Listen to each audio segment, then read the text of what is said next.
November 2nd is Election Day and it's right around the corner. Have you done your homework? You know, in the business world, when we get ready to hire someone, we do exhaustive background work on that person, and we make our decision based upon facts rather than emotion.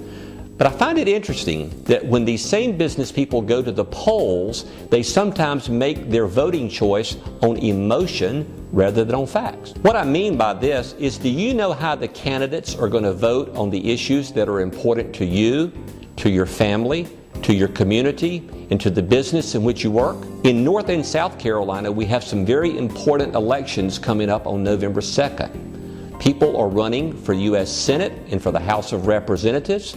South Carolina has a gubernatorial race.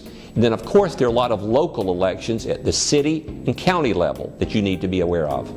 Over the past few weeks, I've had the opportunity to talk to a number of people about issues, especially at the federal level.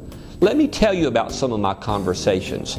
I've talked to a number of people about cap and trade, and how do they feel about that, and how will this affect their business, and how will it affect the businesses around them.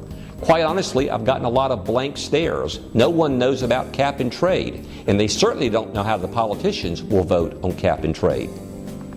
I've asked about the Bush tax cuts that are supposed to expire at the end of the year. And I've asked, how will these tax cuts affect you individually, and how will it affect your family? Do you think it's a good idea for the tax cuts to expire, or should they be extended? And how do the politicians feel about these tax cuts? I'm somewhat amazed that Alvin Green was able to win the Democratic Senate nomination from the state of South Carolina earlier this year. He received over 100,000 votes, yet Mr. Green never once campaigned publicly. He never made any speeches. He never had any cards printed. He did nothing to campaign, but he received over 100,000 votes. The press has interviewed a number of people who voted for Mr. Green, and I found this somewhat interesting.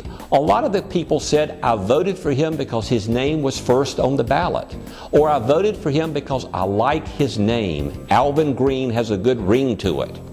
Certainly, that's not the way to choose a political candidate. It's very easy to get caught up in the emotion of, let's throw all of the incumbents out of the office, or let's move over to the Tea Party because they have something to offer.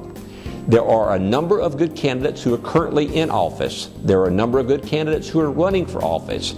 It's up to you to make an informed choice about the candidate that's going to best support you, your family, and your business, and your community. Think about it.